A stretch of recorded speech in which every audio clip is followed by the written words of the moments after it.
आप सब लोगों को नमस्कार, सबको मेरा प्रणाम।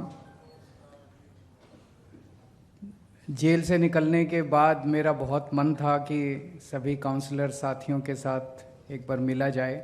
आप लोगों के भी काफ़ी संदेश आ रहे थे, आप लोग मिलना चाह रहे थे, लेकिन हरियाणा चुनाव की वजह से मैं हरियाणा में कई बार आना जाना हुआ, जिसकी वजह से मुलाकात नहीं हुई। आज आप लोगों से मिलके बहुत अच्छा लग रहा है। और जैसा मनीष जी ने बताया, अंदर हम लोग टीवी पे, अखबार में आप लोगों की खबरें पढ़ते रहा करते थे, आप लोगों के संघर्ष के बारे में पढ़ते रहते थे। मेरे ख्याल से ये पिछला 2 साल जो बीता, ये शायद आम आदमी पार्टी के लिए बेहद कठिन समय था। और शायद इस तरह का हमला जो हमारे ऊपर किया गया, ऐसा हमला इतिहास में कम से कम भारत की राजनीति में तो दिखाई नहीं देता कि किसी भी सरकार ने किसी भी पार्टी के ऊपर इस कदर हमला किया हो कि मेरे को भी जेल में डाल दिया, मनीष सिसोदिया जी को भी जेल में डाल दिया, संजय सिंह को भी जेल में डाल दिया, सतिंदर जैन को भी जेल में डाल दिया, विभव को भी जेल में डाल दिया, विजय नायर को भी जेल में डाल दिया। कल हमारे एक और एमपी साहब हैं पंजाब के, उन पे ईडी की रेड कर दी। मतलब ऐसे लगता है जैसे पगला गए हैं वो लोग हमें लेके। मतलब बहुत मानसिक रूप से वो उनके रूम में, उनके मन में क्या चल रहा है मैं कह नहीं सकता। लेकिन ये भ्रष्टाचार के खिलाफ तो वो नहीं कर रहे, ये कोई जांच नहीं चल रही, ये कोई भ्रष्टाचार के खिलाफ या गलत काम के खिलाफ जांच नहीं चल रही, ये एक ऑनस्लॉट चल रहा है। उन्होंने ठान लिया है प्रधानमंत्री जी ने कि भाई आम आदमी पार्टी को ख़त्म करना है, अरविंद केजरीवाल को ख़त्म करना है, इस पार्टी को ख़त्म करना है। मैं हमेशा कहता हूँ मोदी जी बहुत ताकतवर हैं, मोदी जी के पास अथाह पैसा है, लेकिन मोदी भगवान नहीं है। और इस दुनिया में भगवान तो है कि नहीं है? और वो भगवान हमारे साथ है। तो जीत तो भगवान की होगी अंत में। लड़ाई मोदी जी और भगवान के बीच में है, भगवान हमारे साथ है।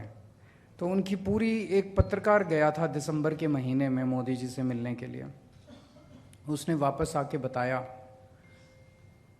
कि वो कह रहे थे कि देखो अब केजरीवाल गिरफ्तार हो जाएगा, उसके बाद फिर हम इनके एमएलए तोड़ लेंगे, फिर इनकी दिल्ली सरकार गिरा देंगे, फिर पंजाब के एमएलए तोड़ लेंगे, फिर इनकी पंजाब सरकार गिरा देंगे, फिर इनके काउंसलर तोड़ लेंगे, फिर एमसीडी में फिर इनकी पार्टी ख़त्म हो जाएगी। लेकिन भगवान भी सुन रहा था, भगवान भी देख रहा था। तो मोदी जी ने मेरे को गिरफ्तार तो कर लिया, ना दिल्ली सरकार टूटी, ना कोई एमएलए टूटे, ना पंजाब सरकार टूटी, ना पंजाब में एमएलए टूटे, ना एमसीडी टूटी। तो उनके सारे जो उन्होंने प्लान बनाए थे आम आदमी पार्टी को तोड़ने के, वो सारे मंसूबे उनके खराब हो गए। यही दिखाता है कि भगवान आपके साथ है। क्योंकि अगर भगवान हमारे साथ नहीं होता तो इतना ताकतवर आदमी जिसने ऐसे प्लान बनाए थे वो सफल हो जाता, उनके सारे मंसूबे सफल हो जाते, आम आदमी पार्टी टूट जाती, हमारी सरकार भी टूट जाती। लेकिन वो नहीं टूटी, उनके मंसूबे सफल नहीं हुए। तो ये बहुत कठिन समय था और आप लोगों ने बड़ी हिम्मत दिखाई। आप लोग जो नहीं टूटे, 2-4 लोग टूटे, लेकिन मैंने रामचंद्र जी का पढ़ा था अखबार में, और मैंने एक दिन हेडलाइन आई थी कि रामचंद्र जी कह रहे हैं कि कल रात को केजरीवाल मेरे सपने में आया था। मुझे अच्छा लगा पढ़ के, मुझे अच्छा लगा पढ़ के, और मुझे लगा जेल में बैठ के अगर मैं आप सबके सपनों में अच्छे से आ रहा हूँ तो बहुत अच्छी बात है। अगर मैं आप लोगों को प्रेरणा दे रहा हूँ तो बहुत अच्छी बात है।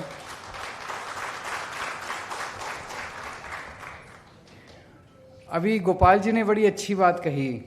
मैंने वहाँ गीता बहुत पढ़ी, कई बार पढ़ी गीता, आप लोग भी पढ़ना। और बहुत प्रेरणा मिलती है और बहुत कुछ शांति मिलती है।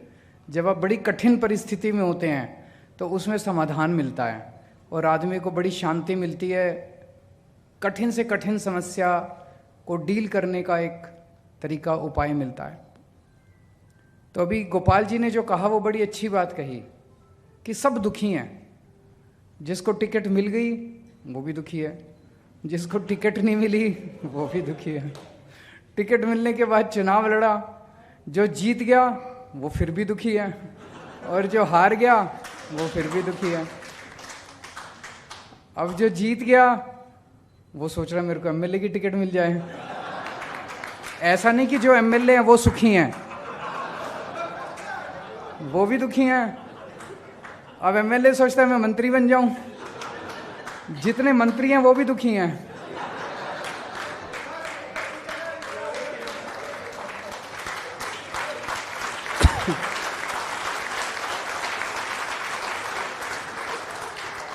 और जितने मुख्यमंत्री हैं वो भी दुखी हैं, और जो प्रधानमंत्री है वो सबसे दुखी है।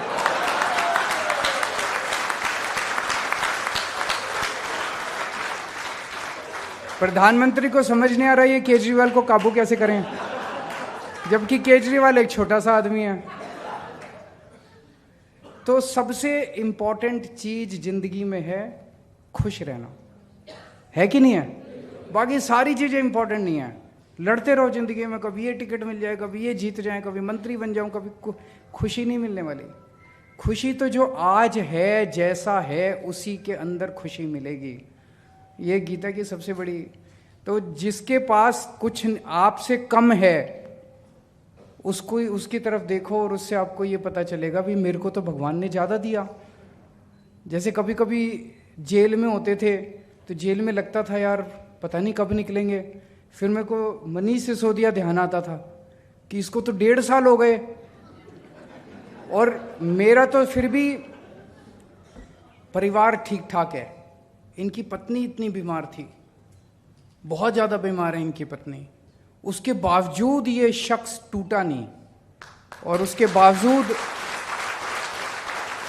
मेरे को पता है इनके पास कई बार उन लोगों ने अप्रोच किया कि केजरीवाल का साथ छोड़ दो, हमारी पार्टी में आ जाओ और आपको जेल से छोड़, टूटे नहीं है।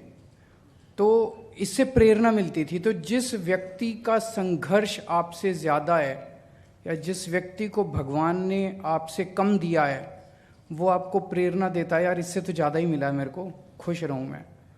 और जिस व्यक्ति के पास आपसे ज़्यादा है, भगवान ने उसे ज़्यादा दिया, उसकी तरफ देखो वो भी दुखी है। तो ये आपको प्रेरणा देता है कि ज़्यादा हाय तौबा करने से खुशी नहीं मिलने वाली, सेवा करने से खुशी मिलेगी। केवल सेवा करो। जितनी खुशी आज जब हम लोगों से बात करते हैं, मेरे को सबसे बड़ा तो ये होता है जब अब ये बीजेपी वाले हरियाणा गए, हरियाणा में जाके वो कांग्रेस को गालियां दे रहे हैं। कुछ लोगों ने आम आदमी पार्टी, अरे तुमने 10 साल हरियाणा में क्या किया वो काम गिनाओ ना अपने। 10 साल में उनके पास एक काम नहीं है गिनाने के लिए। प्रधानमंत्री जी ने अभी लोकसभा चुनाव लड़ा, 10 साल देश के प्रधानमंत्री थे, उनके पास एक काम, उनके कई भाषण सुने। कहीं बोले टूटी चोरी करके ये लोग भाग जाएंगे, आपकी भैंस चोरी करके भाग जाएंगे। वो 10 साल उन्होंने बतौर प्रधानमंत्री क्या काम किया, एक काम उनके पास गिनाने के लिए नहीं है। ये बहुत शर्मनाक बात है। और आपकी पार्टी, पूरे देश में कहीं चले जाओ, कोने कोने में चले जाओ, आम आदमी पार्टी की बात करो, बोले हाँ इन्होंने स्कूल अच्छे कर दिए दिल्ली में, है कि नहीं है? हाँ इन्होंने मोहल्ला क्लिनिक बना दिए, हाँ इन्होंने अस्पताल अच्छे कर दिए, इन्होंने बिजली फ्री कर दी। तो बिजली, अस्पताल, स्कूल, पानी, फ्री तीर्थ यात्रा, महिलाओं का यात्रा, सीसीटीवी, ये चीज़ें तो पूरे देश में कहीं चले जाओ सारे गाते हैं आम आदमी। यही हमारी सबसे बड़ी ताकत है, यही हमारा संतोष है। हमारा संतोष ये नहीं है कि मैं मुख्यमंत्री बन गया, आपका संतोष ये नहीं है कि आप काउंसलर बन गए। हमारा संतोष ये है कि जो काम आज हमने किए 75 साल में कोई नहीं कर पाया, कल जब मरेंगे तो सुकून होगा। ऊपर वाले के साथ दरबार में जाके कह सकते हैं जी मैंने बच्चों को अच्छी शिक्षा दी थी, पढ़ाया था, हम लोगों ने बच्चों के लिए अच्छे काम किए थे। तो खुश रहना है। और खुश कैसे रहना है? जितना भगवान ने, ये भी गीता में लिखा हुआ है, जितना भगवान ने दिया है उसी से सेवा करने की कोशिश करो।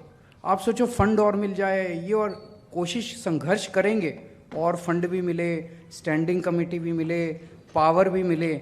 लेकिन आज आप जिस पोजीशन पे हो, अरे कल तक तो हम कुछ भी नहीं थे।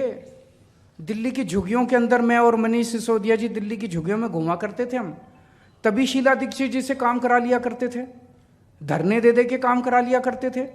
आज तो फिर भी कोई काउंसलर है, कोई एमएलए है, कोई मंत्री है, कोई मुख्यमंत्री, आज तो फिर भी कुछ तमगा तो लगा हुआ है, तो कुछ ज़्यादा ही काम करा सकते हैं, जो पहले हम कुछ भी नहीं थे तभी करा लिया करते थे। तो जितनी सेवा कर सकते हो जनता की अपने तन मन धन से, काम तो यही आएगी, सेवा ही काम आएगी और कुछ काम नहीं आने वाला। और पूरा सेवा भाव रखोगे, करके देख लेना, मेरे कहने से 3-4 दिन, अगले 3-4 दिन इसी भाव के साथ जीने की कोशिश करना, बहुत सुकून मिलता है। बड़ी टेंशन, जब से मैं गीता बहुत ज़्यादा पढ़ी, बाहर आया हूँ ना, बहुत सुकून में रह रहा हूँ मैं। जितना भगवान ने दिया है, खुश रहो और जनता की सेवा करो, देश की सेवा करो। अब चुनाव आने वाले हैं, पहली चीज़ तो किसी भी चुनाव को हल्के में नहीं लेना चाहिए। अभी तो पता नहीं नतीजे क्या हैं, लेकिन आज के चुनाव से सबसे बड़ी सबक यही है कि ओवर कॉन्फिडेंस मत करना कभी भी। किसी भी चुनाव को हल्के में नहीं लेना चाहिए। हर चुनाव कठिन होता है, हर चुनाव में हर सीट कठिन होती है, मेहनत करनी है और लड़ाई मत करना, अपने अपने एमएलएज के साथ लड़ाई मत करना, सब लोग मेहनत करना। मेहनत नहीं करेंगे तो, और इस चुनाव के अंदर सबसे इम्पॉर्टेंट रोल आपका होगा, क्योंकि अब हम एमसीडी में हैं, जनता उम्मीद करती है भाई बेसिक चीज़ है, सफाई तो करेंगे, बाकी चीज़ें तो जनता माफ़ कर देगी, सफाई तो करेंगे। अपने अपने एरिया में घूम घूम के कोशिश करो कि कूड़ा उठ जाए, डेली झाड़ू लग जाए, कूड़ा उठ जाए, डेली झाड़ू लग जाए। उतना काम अगर आप करा देंगे, मुझे उम्मीद है कि हम लोग चुनाव जीत जाएंगे। अपने अपने इलाके में इतना कर देना, मेरे कहने से लड़ना मत, लड़ाई झगड़ा अप्रैल में कर लेंगे। अपना ही परिवार है, परिवार में लड़ाई झगड़ा तो होता ही है, उसमें कोई गलत बात नहीं है लड़ने झगड़ने में, लेकिन अब लड़ाई झगड़ा हम अब मार्च अप्रैल में करेंगे। अभी चुनाव जीतना एकमात्र हमारा लक्ष्य होना चाहिए। फरवरी के महीने में चुनाव है, हम सबको मिलके उसके लिए काम करना है।